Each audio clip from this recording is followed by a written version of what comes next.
Good afternoon, everyone, and welcome to the Combating Terrorism Center located up here at West Point, New York, for a virtual panel assessing the state of the situation between Israel and Hamas. We're very grateful to have with our panel today our distinguished chair at the Combating Terrorism Center, General Joe Votel, one of our senior fellows, Mr. Michael Morell, and longtime friend of CTC and one of our frequent Sentinel authors, Dr. Devorah Margolin, who's with the Washington Institute and Georgetown University. As we get started today, I'd like everyone to know that this event will be recorded and posted on the Combating Terrorism Center's website. So please know that these comments are for the public. We'd like to thank the Association of Graduates, the Viola Family Foundation, and West Point's class of 2001, without whom the things we do would not be possible. What we'd like to talk about today, I'm going to ask some specific questions to our panelists, although I invite all of them to engage on the questions if they have something to add or a counterpoint to make. We will leave some time at the end for our guests to engage in some questions and answers.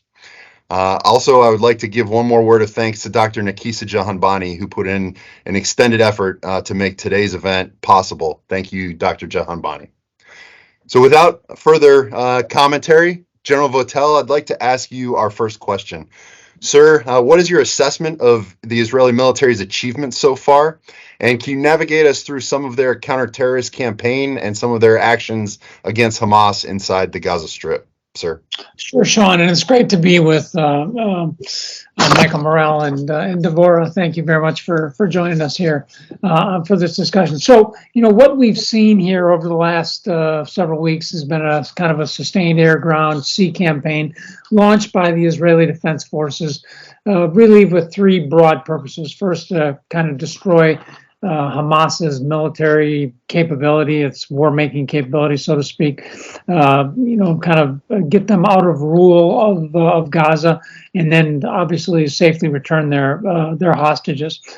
So what my assessment is, we're obviously watching an ongoing campaign here in a very layered, complex situation. They're achieving effects against irregular networks like Hamas represents is difficult because you not only have to go against fighters, you go against infrastructure, you go against command and control, you go against leaders, you go against supply and production capacity, which are all very present here in Gaza. So it is a multi-layered process here. From a purely military standpoint, the Israeli Defense Forces have established maneuver dominance, certainly in the northern part of Gaza, moved fairly quickly along direct routes to get in and isolate and contain Gaza City, and now, as we've seen, have actually forayed into Gaza City. Most recently, in the last couple of days, conducting operations in and around the Al-Shifa hospital. I would say what they have achieved at this point is not necessarily destruction, but it's certainly disruption of Hamas's capabilities, although there is still some small level of attacks that are coming across the border. They have shored up their other frontiers here, although they still are engaged with attacks that come from Lebanese Hezbollah, and certainly some challenges in the West Bank as well. Hostage operations. I know we're going to talk a little bit more about that down the line. I'm sure there are military and intelligence capabilities that are directly focused on this, but I think what we're seeing is a heavy emphasis on the diplomatic political channels at this particular point, trying to resolve this.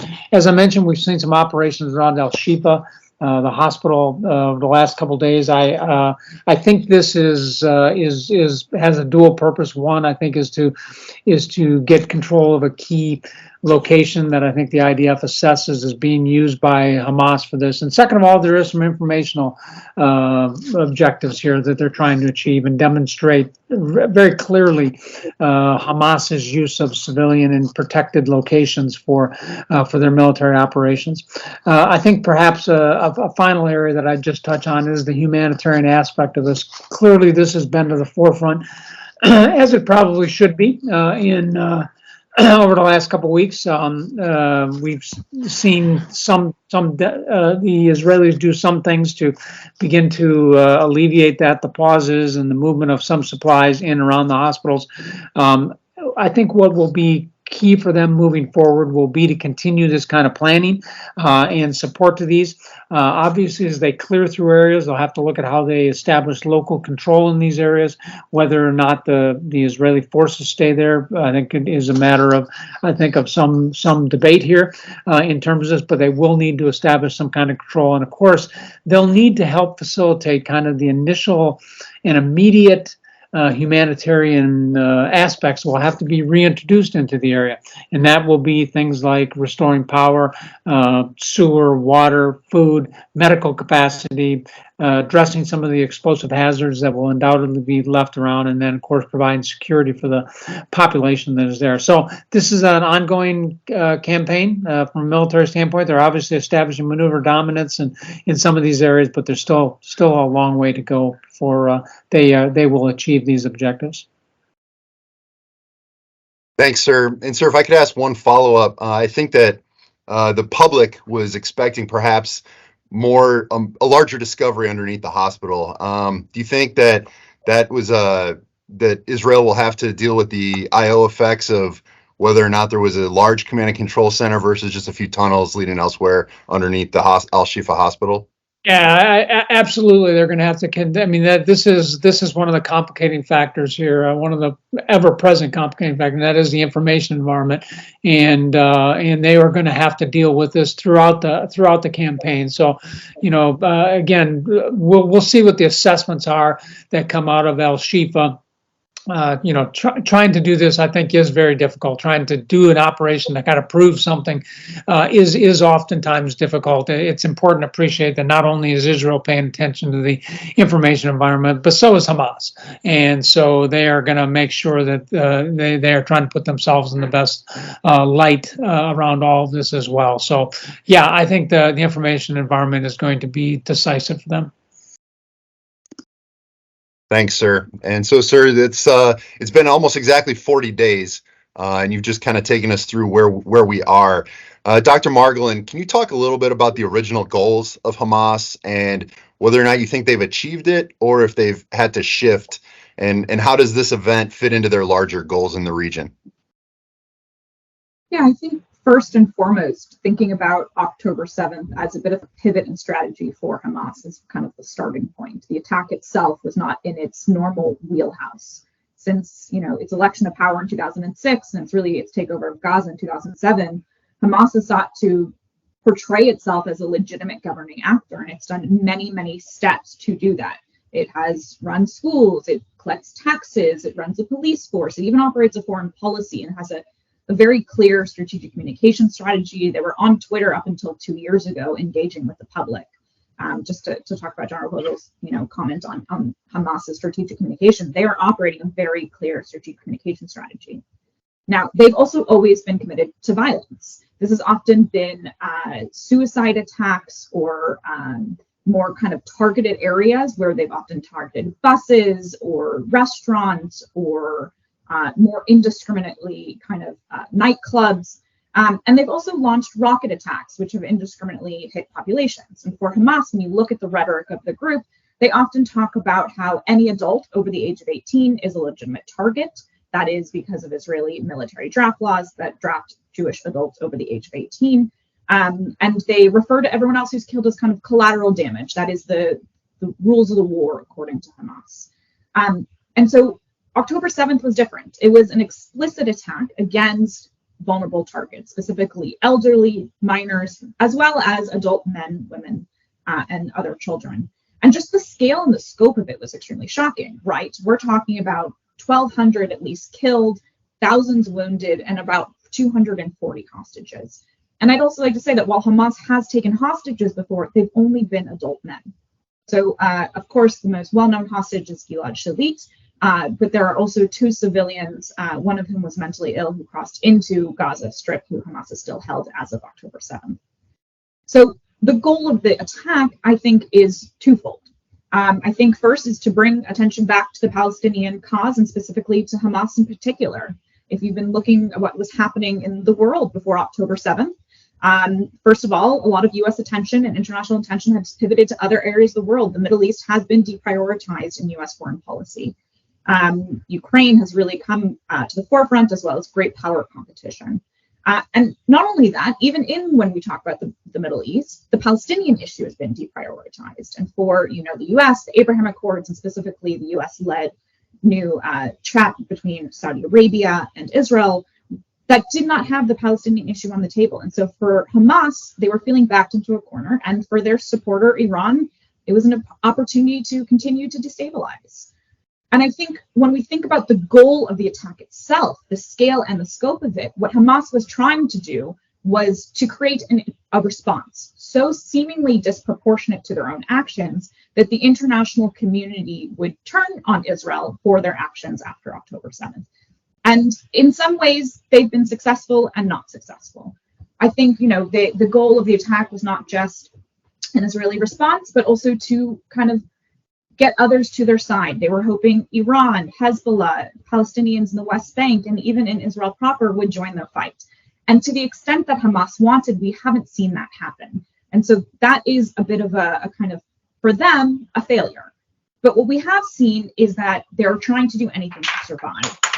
And in the wake of Israel's response, we have seen mass public protests that are gaining public support, calling for a ceasefire, focusing on, obviously, civilian casualties. But there is a place there that Hamas could take advantage of the situation that we really need to pay attention to. And I think, we need to focus on how they might utilize those protests for their own more nefarious needs. When we talk about the broader goals, I actually have a piece coming out very shortly, hopefully in CTC Sentinel, with Matt Levitt, looking at basically how did the group use its governance since 2007 to really hide its true intentions, which were not really hidden. It was very much stated by its leadership since it's, even when taking power, even when governing, it would always prioritize its military ambitions over its governance ambitions. And for Hamas, the number one broader strategic goal is the destruction of the state of Israel, and then the creation of a Sharia-based state ruled by them.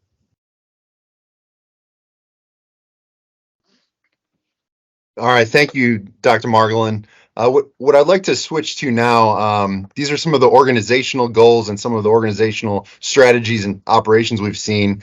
But what I want to switch now to is leaders. And Mr. Morell, over your long and distinguished career, you've served and advised many leaders in some of these most significant acts of violence against our nation. Can you put us into the mindset a little bit of how Prime Minister Netanyahu or Hamas's Ismail Haniyeh, what they might be thinking about and what they are weighing when they think about their organization's short-term and long-term interests? Yeah, maybe I'll broaden it. I'll broaden it out a little beyond just those two, because there are other key players here as well. So I think, to Devorah's point, Haniyeh is largely happy with what he has achieved here, right? He has forced Israel to respond in a very significant way that will cause a huge anti-Israel movement right across the world, which is exactly what's happening, and will sort of end for some period of time here. It could be as long as a decade, who knows, but will end Israel becoming a normal nation in the Middle East, which is where they were headed, right? With a decade of security cooperation with the Sunni Arab states, the Abraham Accords, the early discussions with the Saudis, right? They were headed toward becoming a normal nation in the Middle East, and that is anathema, right, to Hamas and Hezbollah and Iran. So, he must be happy with what he has achieved, while he still must be worrying about, the ultimate impact on his organization and, quite frankly, his own life. But largely positive from where he is, and now he is in a very reactive mode, right? I want to come back to Netanyahu at the end. The other key players, President Biden, right? The President Biden that we saw who went to Jerusalem, who spoke to our nation, in the early days after, that was who he really is, right? I mean, he feels personally invested with Israel. I sat in the sit room with him for 4 years. This is who he really is, and the constraint that he faces, right, is American public opinion. But he is, he is a huge supporter of Israel and what it needs to do here to destroy an army that attacked Israel, and you can't leave that army intact. You have to destroy it. In terms of Hezbollah's leader, Nasrallah, and the supreme leader in Iran, I think they are both being extraordinarily cautious. I think both of them are afraid of engaging here. I think both of them feel they have to show some support to Hamas, which is why you're seeing, the rockets come across the southern border of Lebanon into Israel. I think they're being very careful in how they target those rockets. I think this is why we're seeing, Shia militant groups attack U.S. forces in Iraq and Syria, right? This is Iran, showing Hamas that it supports it. But both of them are being very cautious. And I think both of them are afraid of getting involved in a broader war because both of them know that they would be the big loser. And I think, if you listen to Nasrallah's speech from now, 2 weeks ago today, it was clearly Hamas, you're on your own. Was the fundamental message there. So I think they want to stay out of this. They're taking somewhat, some risks associated with showing their support, but they do not want a broader war. I think for Vladimir Putin and for President Xi, they want to use this as an opportunity to isolate the United States. Right, so show support for the Palestinians, show support for the Sunni Arab states, and try to isolate the United States just as Hamas is trying to isolate Israel in the region. Right. For Netanyahu, this is the complicated one, right? Because he knows that his political career is over.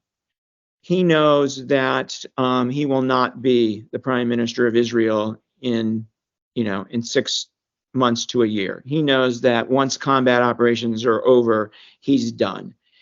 And he must know, right, that his legacy is destroyed here. He ran every campaign as the guy who was most capable of providing security to Israel. And so, he's the one who must be struggling here with keeping the war limited. Destroying Hamas is a must. Going beyond that is not a must. But he must be thinking, is there a way for me to reestablish my legacy by establishing some sort of permanent security for Israel that goes beyond just the destruction of Hamas? Now, he's not the only decision maker, right? Israeli law says it's the security cabinet that makes the decision. So, I'm sure there are some interesting debates in that security cabinet, but he's the interesting player here because he's the one who the status quo is no longer acceptable for, right? And so we'll see how he plays that and how the other members of the security cabinet react to it. Thanks, sir. And sir, when you were here with our cadets 2 weeks ago, you also weighed in on Jordan, Qatar, and their commitments to the Arab Street. Could you add that stakeholder in briefly? Sure. Right. You don't have to be a democracy to have to worry about, what your people think. And if you're in, a Sunni Arab country, you got to worry about what your street thinks. It was why King Abdullah of Jordan was so quick to cancel his meeting with President Biden. Right, he had to do that. And all of these countries are going to need, right, to stay close to their street. And you could even see a possibility down the road if civilian casualties, were to continue to pile up and the pressure on Israel were to grow. You could see some of them, some of the Abraham Accord nations, break relations with Israel for some period of time, or at least withdraw ambassadors, right? At a minimum. So it's certainly an important constituency to watch, right, going forward. Thanks, sir. General Votel and Mr. Morell, if you could weigh in on this also. What we'd like to talk about now is hostages, and we understand that potentially there's some hostage release negotiations or arrangements, but what we want to know is what are some of the operational intelligence issues that leaders need to think about as they're considering whether or not there should be a deal, or what hostage rescue operations may look like as leaders are thinking through this dilemma. Yeah, I'll go first here. So, we've talked a little bit about this in the past. Obviously, hostage rescue operations are very resource intensive, intelligence intensive in terms of understanding that. What Israel is dealing with now is completely unprecedented in terms of what we've seen here in our own most recent experience, and really on a much broader scale as well. So, I think as these ongoing discussions go on, I mean, from a military standpoint, they've obviously got to continue to pay very, very close attention to that. Some of the considerations, I mean, there could get to a point where it could have some implications on operations that they're doing, places where they are going. Again, I think a lot of this is yet to be seen in terms of that. I think Israel has been very aggressive in their campaign thus far. I would expect that they would continue to do that, and I would imagine that parallel to all of this, to the kind of this important diplomatic political discussion that's taking place to address the hostages, or at least a portion of the hostages, they've got to continue to look at how they use their own resources to recover hostages as well. And when these are when the opportunity presents itself, of course, that demands a lot of intelligence, a lot of preparation, specific units and resources to kind of go after those. So I think it's a difficult situation for them, but I think they're trying to, at this point, as these negotiations are ongoing, trying to understand the implications for kind of operations on the ground.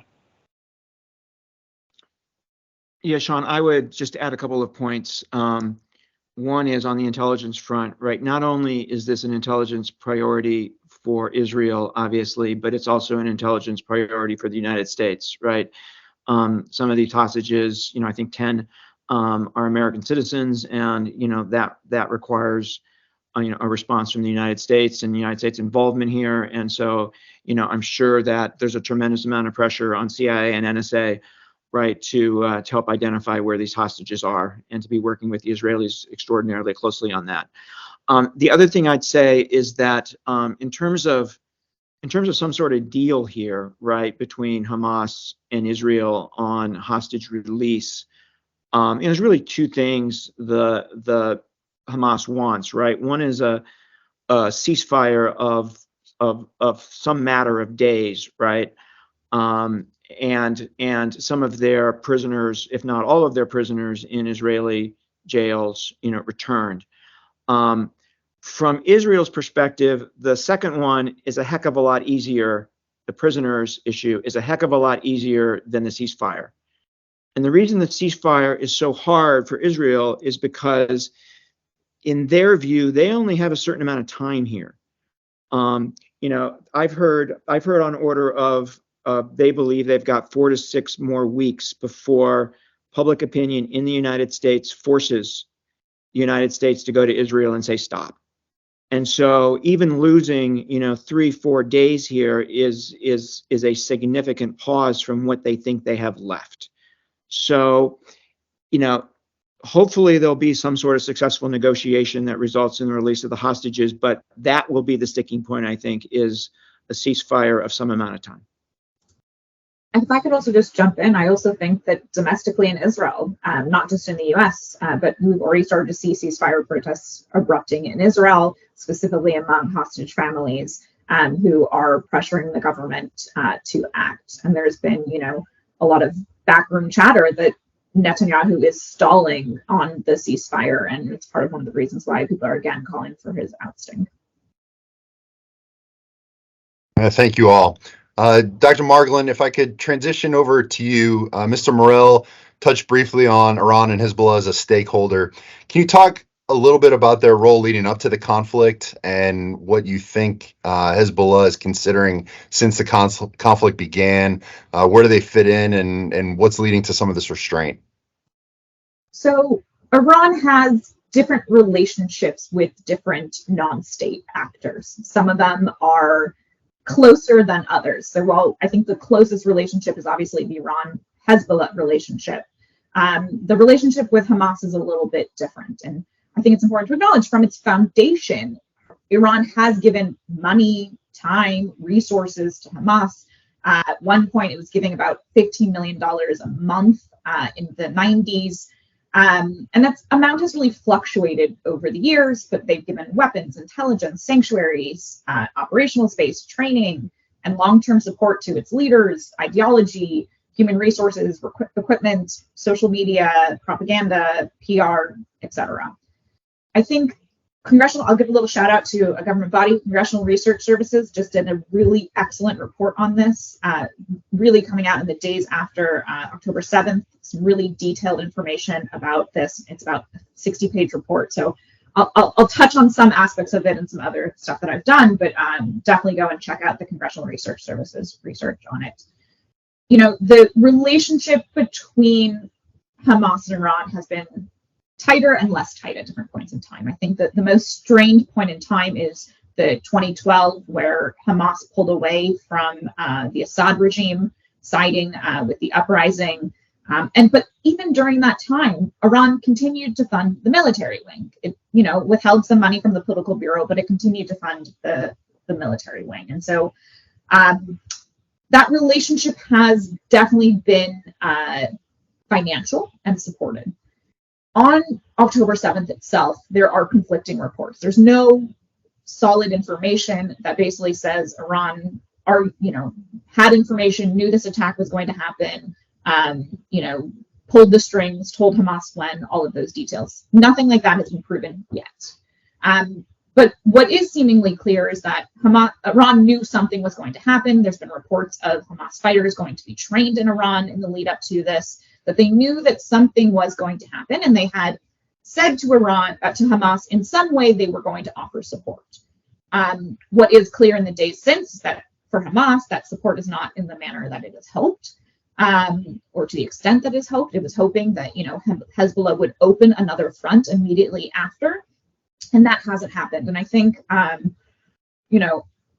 Mike, you touched on this very, very importantly, right? Each of these groups have their own interests and they have different calculations. And Iran and Hezbollah are being more cautious at the moment.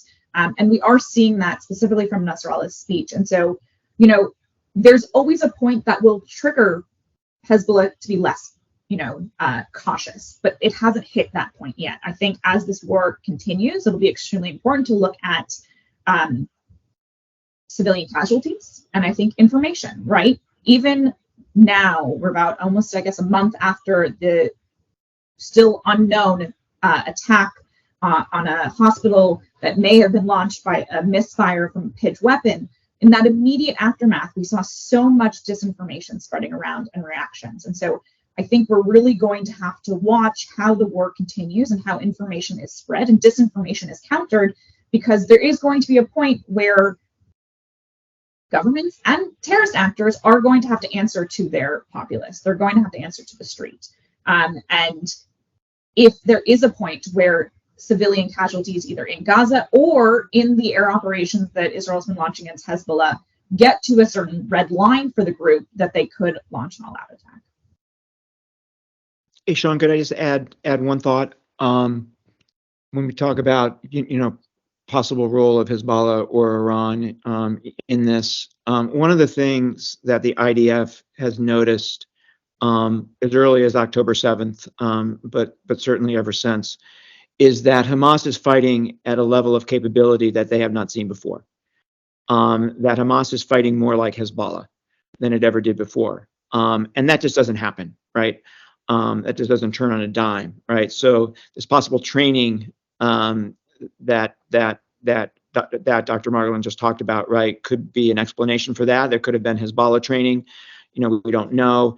But that is a really interesting observation by the IDF and does raise questions about the role of Hezbollah or Iran in this operation. Well, thank you both.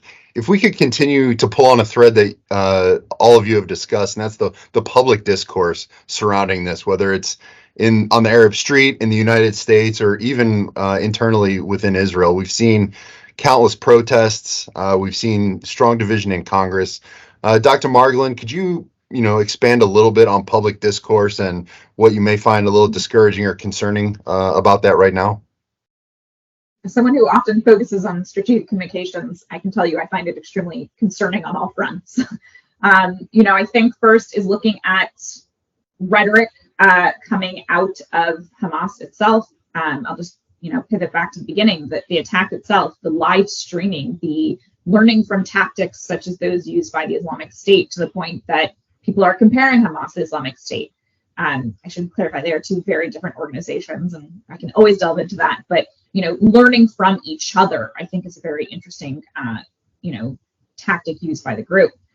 And my second, I think, is the amount of disinformation that's coming out. I mentioned it before. I think of the story of the feather pillow. You open the feather pillow, and once the feathers fly everywhere, it's really hard to pick them back up. We are watching a live streamed war in ways that we have not before. Also in an information environment that is less secure than it was before. Currently today on X, information used to be Twitter was the place we turned to for information. It was the place that we were able to know who people were in some extent, to follow their information, to kind of have good sources on the ground. And that is no longer the case. Between promotion of paid sources that are sharing disinformation, to shadow banning of legitimate actors that we can no longer find or follow them, information is becoming harder to find. And third, I think, is polarization. I think, as somebody who studies extremism, I think the most important thing is to hold empathy and hold space for multiple suffering and tragedies all at once. You can hold space for what happened on October 7th to civilians and to the massive loss of lives. And you can hold space for the casualties that are happening in the days and the weeks since. I think what we are seeing among public discourse, specifically in the West, in North America, across campuses, in Europe, is that people aren't holding space for one another. And I think, to me, that's one of the most, concerning parts about this, is that we as a society are losing some of our empathy that makes us so unique and strong. Yeah, thanks, Dev, for pointing that out. That I think that's an important piece to reflect on. Gentlemen, did you have anything you wanted to add on the state of the public discourse? No, I just think that Deborah made a really powerful point, right? Which is, it's possible to hold two thoughts in your head at the same time, and they're not inconsistent. It's super important. Thanks very much. Not much to add here, Sean. I think it's been covered pretty well by Devorah. All right, thank you all. John, may I ask a question? Please go ahead. Would any of the panelists care to discuss the tunnel, the dimension and impact of the tunnel network, and what Israel, the IDF, can realistically expect to accomplish or not in and around dealing with the tunnel networks? Sure, Vinny. Let me take that one. I think it's a good question, and this network, this architecture that Hamas has established in Gaza is quite extensive. I mean, I think everyone is aware. It's I think we think of it as about 300 miles of tunnels that connect buildings, connect communities, and not only allow for movement of people, but for storage of supplies, movement of supplies, redistribution of supplies, allow for command and control for Hamas to treat their wounded and others down in there. So it's quite extensive. And as I've written, I haven't actually been in an Hamas tunnel, but I've been in a Lebanese Hezbollah tunnel, and it's impressive. I mean, you can't help but be impressed by the robustness of it and the permanence of these things. I mean, they are in there, and it's there to stay. So it's a significant aspect, and it is one of the really complicating factors here for the IDF as they get into this and how they address this. I don't know that their tactic will be to go through and clear all of these. Some of what the reporting that I've seen is they really have focused on the entrances, exits of these things, trying to destroy them. Obviously, with the concern of hostages, that may drive them to actually go in and clear these things out. But it's a fairly complicating factor, and it will be throughout all of this. I mean, the scope and scale of this is extraordinary, and while it's not invulnerable or to attacks from the surface, these are well-established tunnels, and dropping some bombs on them, and oftentimes it won't be enough. And it's a reminder, I think, of just how difficult urban fighting is. And as I've reminded people when I've spoken about this, in the final fights in Mosul, for the Iraqi security forces who we are advising, the last fighting they did against ISIS, they were using bulldozers to literally dislodge fighters. I mean, that's the brutal nature of what this is, and that's even more complicated in this particular environment. Thank you, sir. General Votel, would you mind discussing sort of the scope and ratios required around a network of this size?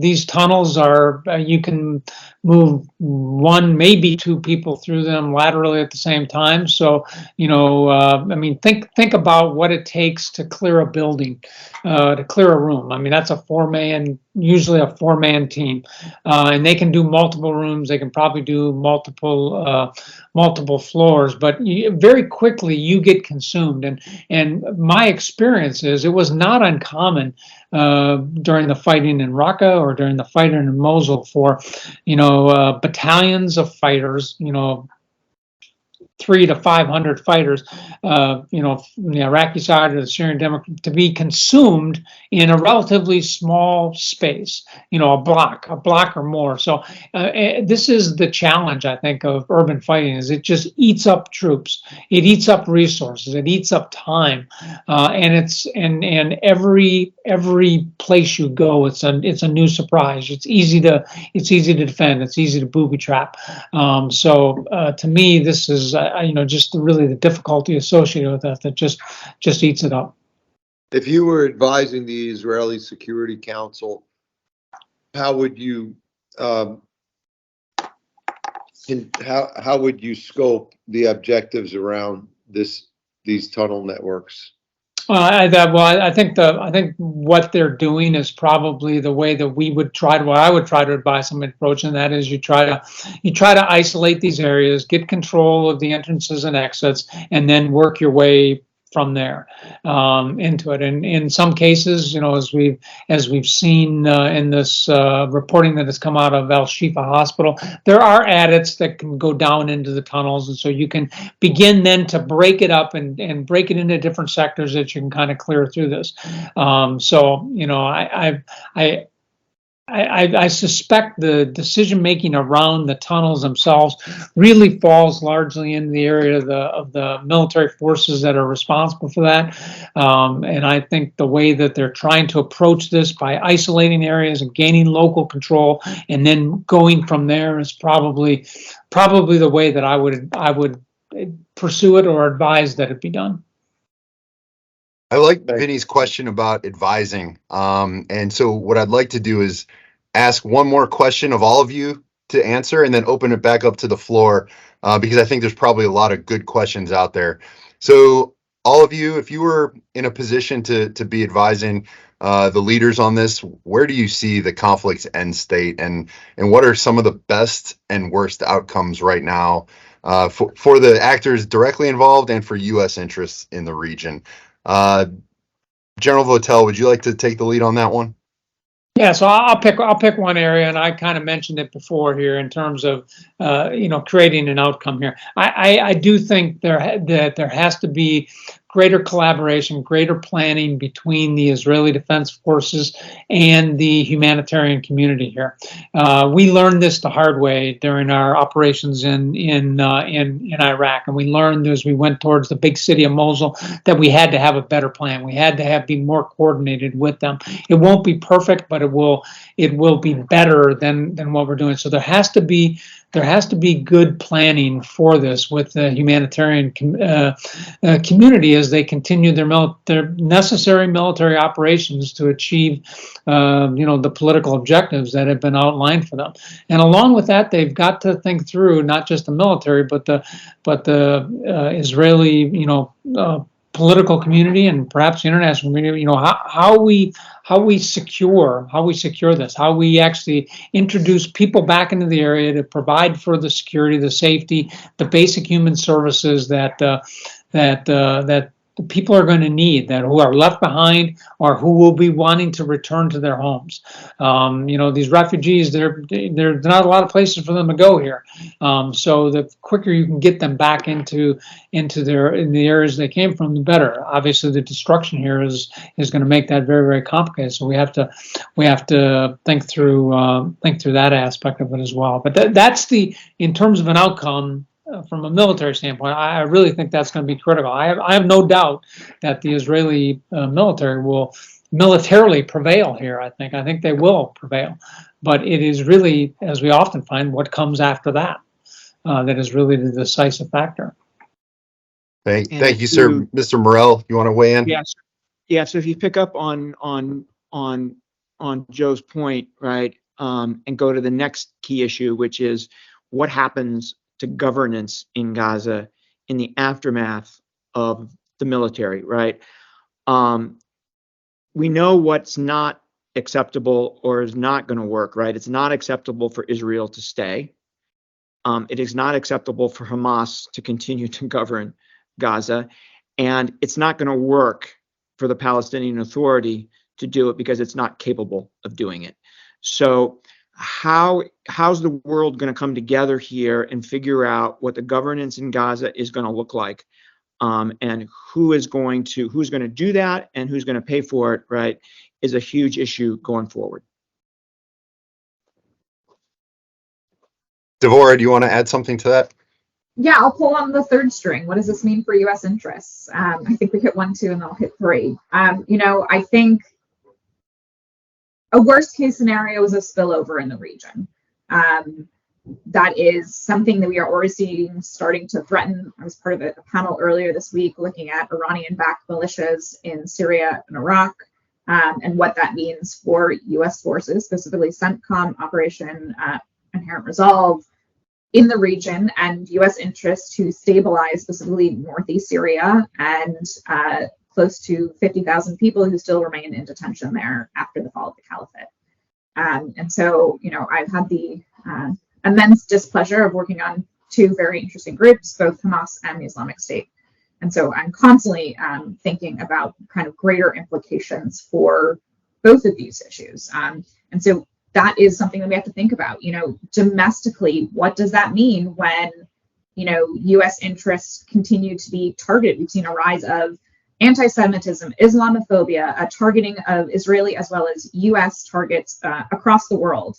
And what does that mean for the U.S. when our domestic appetite at home can no longer sustain our international interventions and support?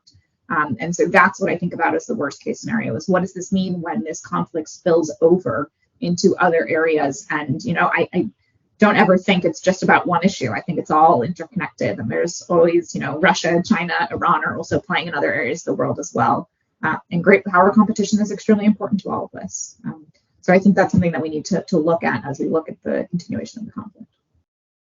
Maybe Sean, just one more thought from me. The 1973 war resulted in the normalization of relations between Jordan and Israel and Egypt and Israel, and it resulted in the Oslo Accords. So the history here, would suggest some hope. And we shouldn't lose sight of that, right? And we should look for opportunities to possibly get to places that we couldn't have gotten to before.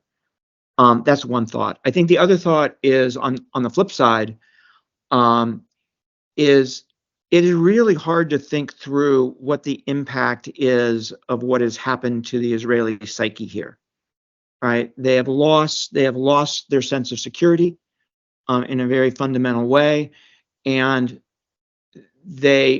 anti-Semitism, across the world has been blown into the open, right? And what's the impact on them in the long term, right? And how do they react to that?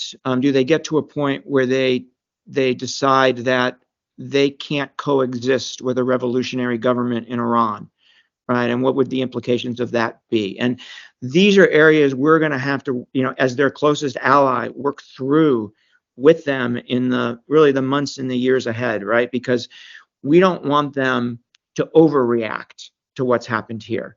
There's a reaction that makes perfect sense, and I think we're seeing it play out, but there's also an overreaction that could occur, and I think we can help them manage that. Thanks, sir. That's a very good point.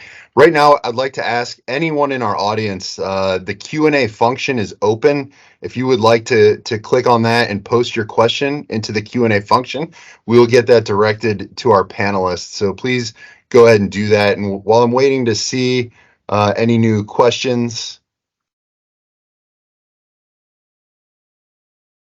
what I will do is I will ask a question while we're waiting to see if anyone in our audience asks a question. And sir, what I was thinking about, and we didn't discuss this in advance, but it came up, Mr. Morell, while you were talking about governance after and what that looks like. I think about our experiences in Iraq and our unwillingness early on to have anyone affiliated with the Ba'ath Party to be in government. How does that happen with Hamas? I mean, do we need to accept that a follow-on government has some connection to the party, or what are your thoughts on that, sir? Yeah, I'm actually going to kick that to Dr. Margolin because, there is a side of Hamas, right? That is, does schools and healthcare and all of that. So I'm going to pitch that question to her. So kind and generous. I appreciate that. No, I think it's a good question. I think for the Israeli government, it will be a red line to have anyone in the top leadership, be it political or military. While some in the international community have tried to disaggregate Hamas's political wing from its military wing, Hamas itself does not disaggregate. And as we can see by the reactions of the political wing and the statements since October 7th, in which political leaders of Hamas are calling for more and more October 7th, we're going to see that as a red line, specifically at the high levels. What's interesting is when we talk about a terrorist group that governs, they're specifically in territories or areas in which that control is not continuously democratic. There is the idea of acquiescence or collaboration. And that's very interesting, and it's come up a lot in my work on the Islamic State. I worked on the ISIS files at GW, where we looked at internal ISIS documents and how it basically controlled territory and populations. And so one of the things is that when a terrorist actor governs, there are many people who do not agree with the ideology, but are forced to acquiesce or collaborate with the group because it is their life. There is nowhere to go. And so I do think that you are going to have people who are part of the Gazan populace who will become part of that future government. But I think Israel will do a lot of vetting on these individuals before allowing them to take part. Yeah, thank you for your insight on that. And as we were discussing that, some great questions have popped up. Mr. Morell and General Votel, we've just discussed some of this, and I'm guessing this first question comes from a Downing scholar. So I'll read it verbatim. Using this conflict as an opportunity to evaluate U.S. counterterrorism policy, do you think the U.S. intel and special operations communities are empowered with the resources and authorities to do national counterterrorism objectives? To that end, what atmospherics are you seeing in policy circles regarding FISA 702 renewal? Okay. Yeah, let me go first here. That in might be a terms of that, thesis. And obviously on the FISA business, I think we're all watching what's happening in Congress here, hoping we can get some of these important measures through before the end of the year. And the 702 authorization is, I think, is an important authorization that has been key and enabling for the counterterrorism community, which I define as both the intelligence community and the military portion of that, and the academic and everybody else that contributes to that. So I think things like that are very, very important. Obviously, there's been a lot of discussions about some privacy rights and other things associated with that. I think those certainly have to be addressed as part of this. But again, back to Devorah's comments here, is that it's possible to hold what seem to be competing ideas in your head at the same time and reach a logical conclusion. It's possible to protect ourselves from those who, using some of our sophisticated capabilities, from those overseas, at the same time of protecting the rights and privileges of our own citizens. So I think it's important to get there, and I think it would be a real achievement for our Congress to approve that. And I strongly urge that they do that. On the broader counterterrorism aspect, I mean, to me. I sound a little bit like a broken record, but to me, this is the siren call of terrorism right here. This is not going to go away. We are going to continue to deal with it. It is important that we have this capability. The counterterrorism is not divorced from great power competition or the other things that we need to do, and it needs to be melded into a broader strategy that looks at all of this as a way that we protect our interests around the world. I am concerned that with the necessary, and I agree, and I said this as a CENTCOM commander, with the necessary shift and focus on the pacing threat of China and that aspect of great power competition.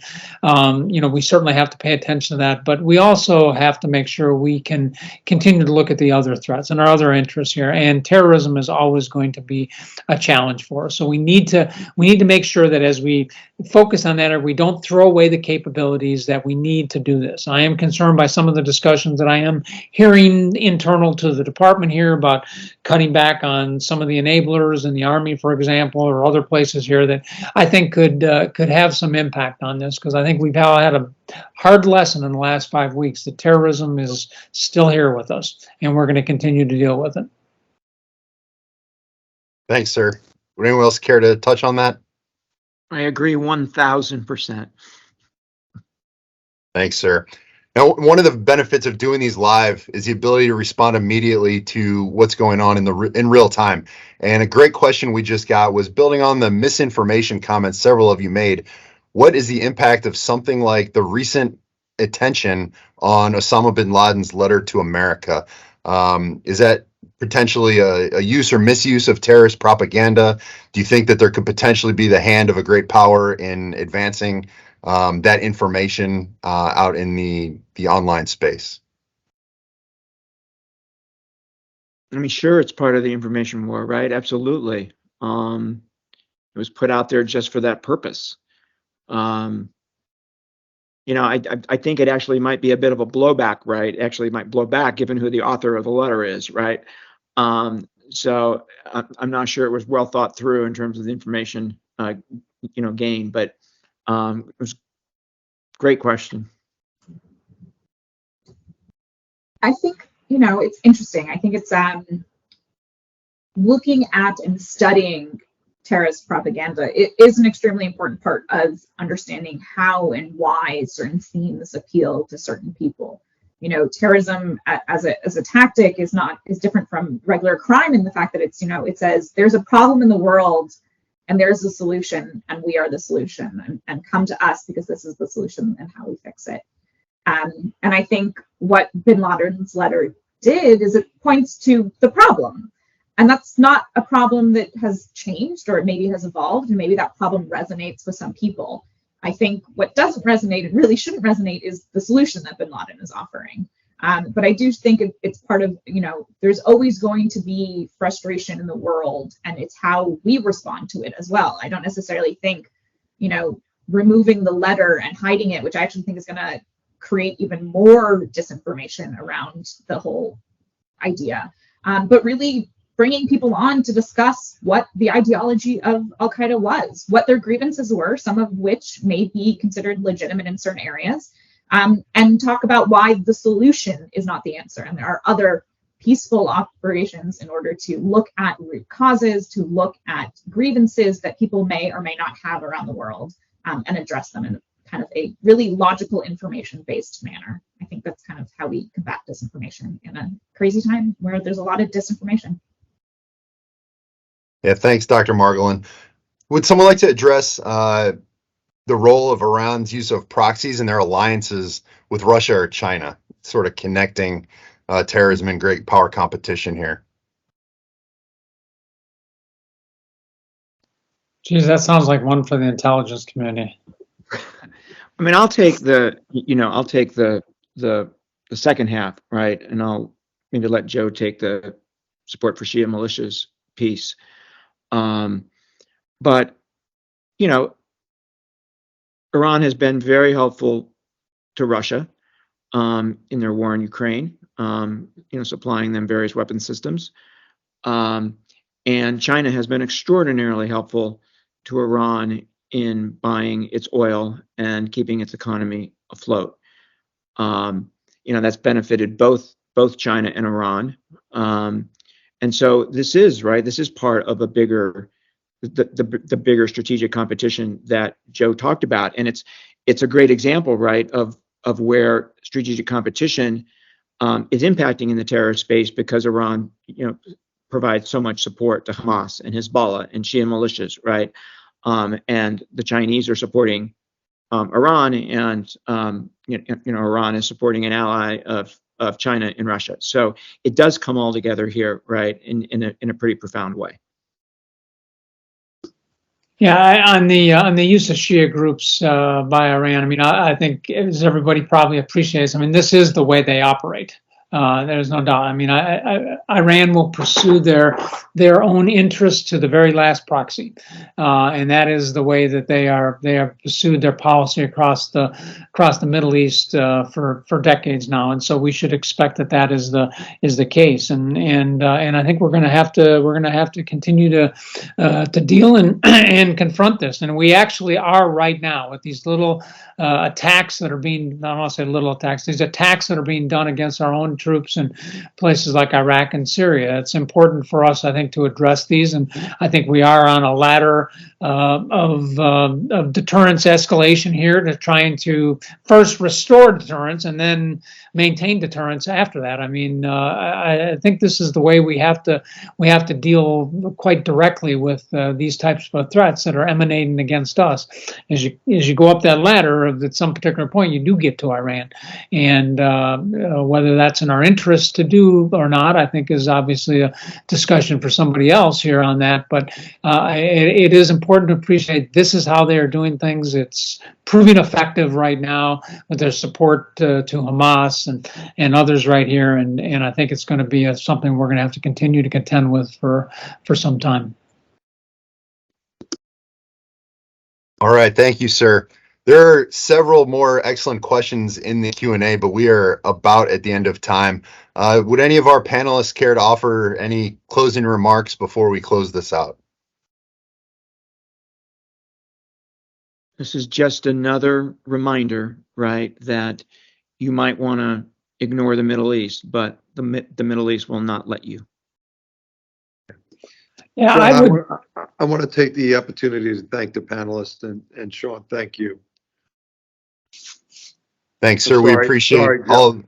Sorry, Joe. I ran over you. Yeah, I would just highlight here. This highlights the importance of organizations like West Point CTC and others out here who are doing work in this important area and keeping focus on this, as Devorah mentioned in her upcoming article here, and keeping it in the intellectual space and keeping it in the policy discussion is absolutely critical. And you know what CTC does to educate, to support, to research, do other things here, I think remains extraordinarily vital as we move forward. So I'm glad that we have now a well-established organization to do that for us. Thank you all. Thank you. Thank you all. As I close this out, I just want to thank our guests for their time, but I also really want to thank those that dialed in. On the line today, we've got folks from the intelligence community, from SOCOM, from the Department of State, New York National Guard, scholars from around the country, and especially cadets. And I want to thank all of you for dialing in, for caring about this problem, and for listening to some of the expertise and wisdom of friends of the CTC. So thank you all. I hope you have a safe weekend moving into the holiday, and we look forward to convening again as we continue to follow this problem. Team, thank you so much, and have a good afternoon.